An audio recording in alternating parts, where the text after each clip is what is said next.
project. Now at this point you need to put gloves on. I've got a pile here, I just keep getting new ones out, and once you get a pile you just you can reuse the old ones.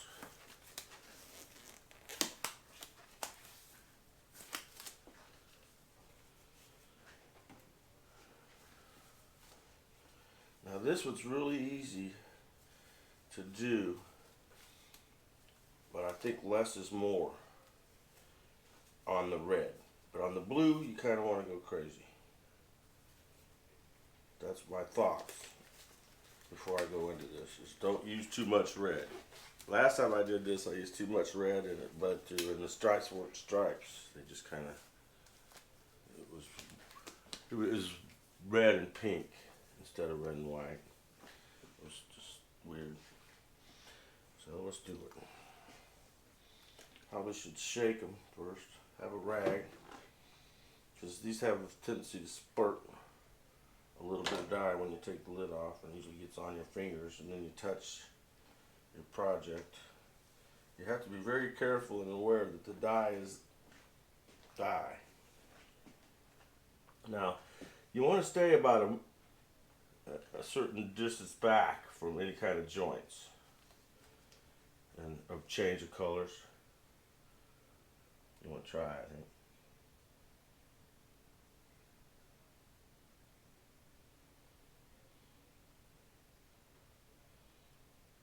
It's tempting to just get in a hurry and do a whole lot of dye, but I think on the stripes a little goes a long way.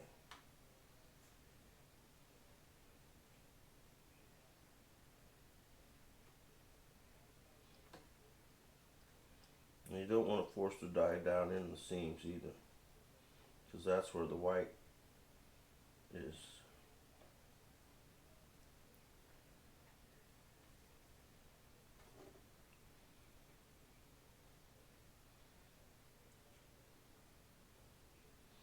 Sometimes you do want to force the nozzle of your applicator down in the seams to get an effect, but not on this one, because you want that to stay white.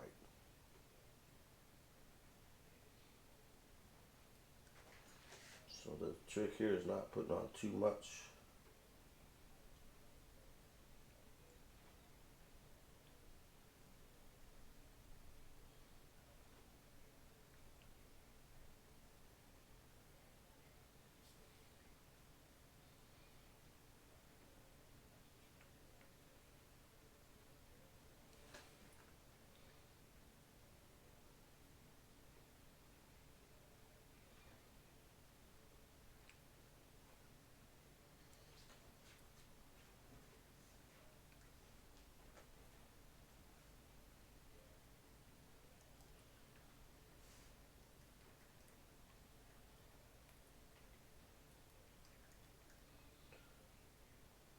There's a lot of videos on how to do flag t-shirts.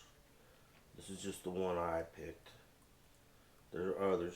You can actually get like a star-shaped cookie cutter, and there's a spray that makes it dye-proof, and then you can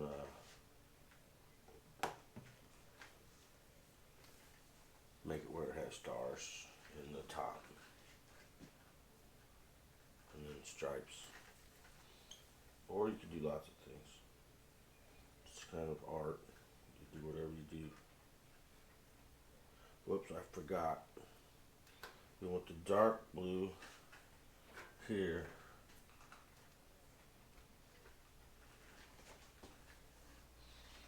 Now let's look at my colors. It says blue on this one. That's my dark blue.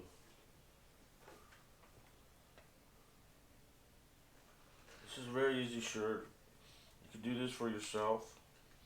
They've got a kit where it just gives you red and blue for like $3.99. It gives you rubber bands and a bunch of other stuff too.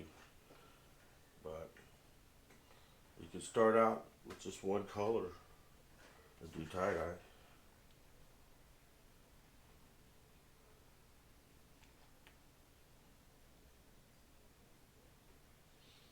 if you had 3 colors, this is a 3-color project here. I suppose you could do a Mexican one too, if you wanted. I bet you they would like that. There's a lot of Mexicans around here. They probably maybe even want a shirt like that.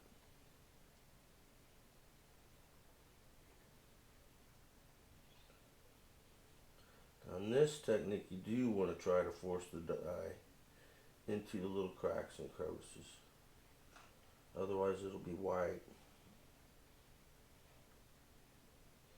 And we're not really wanting white. Notice I'm trying to stay a little back from my transition, because the dye will move.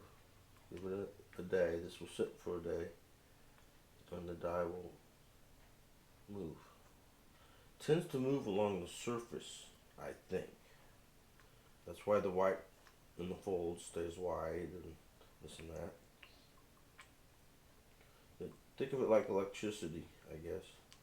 Electricity only goes on the surface of the wire. Doesn't go through the middle, which is kind of counterintuitive. But that's the truth. It only goes on the surface, right under the insulation.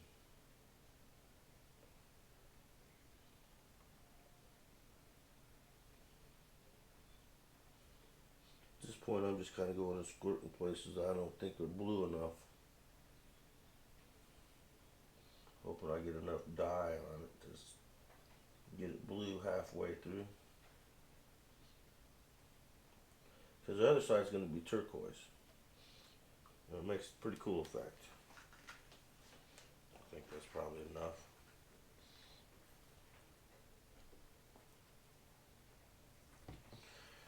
When I wash it, the green comes out. That's just the pen that I used to mark where I wanted the transition to be.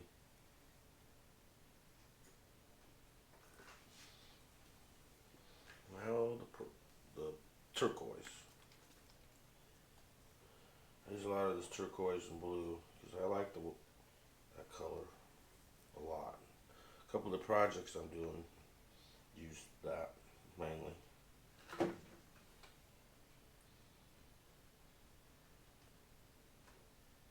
Stay about an inch back from your transition and go light.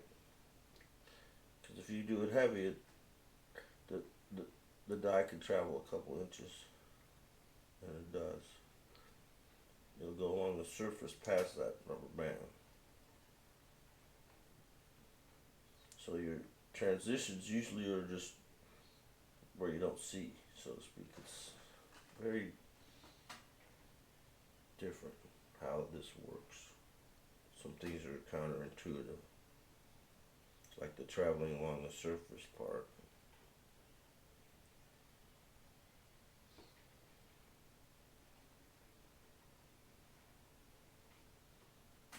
I'm hoping this GoPro's picking this all up. I moved the camera and maybe I screwed up. We're gonna see. It looks okay from where I'm at. We're gonna find out. Well, this, you let it sit till tomorrow. Tomorrow morning, when I wake up, I'll make another video of showing the unveiling, so to speak. It is neat what the blues do up top.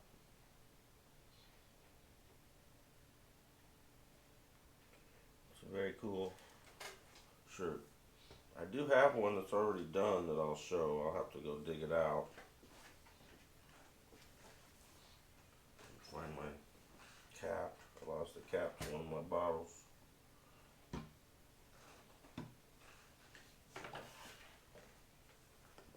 Whatever, I've got more. Oh, here it is. I heard it hit the door.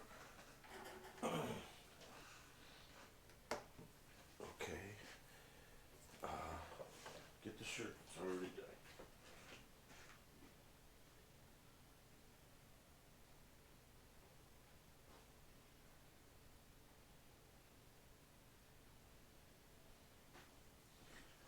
these two that are Logan size successfully.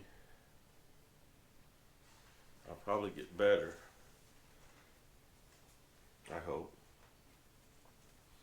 But this is another, and the dark blue just didn't stay very well on this shirt. I don't know what I did wrong.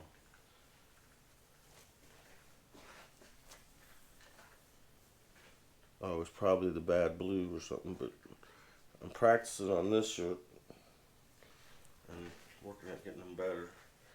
And these are toddler size. This one here is a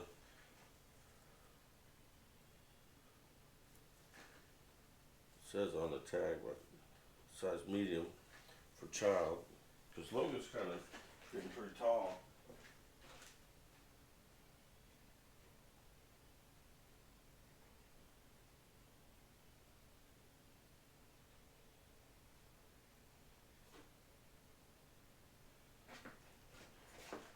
Got a bunch of these kid shirts I did for children. Now this is probably the coolest one that I did for Logan.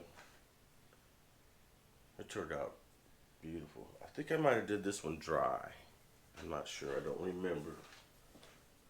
Now I got some that washed out to give you an idea of what it looks like when you don't do it right. The stripes just, they're there, but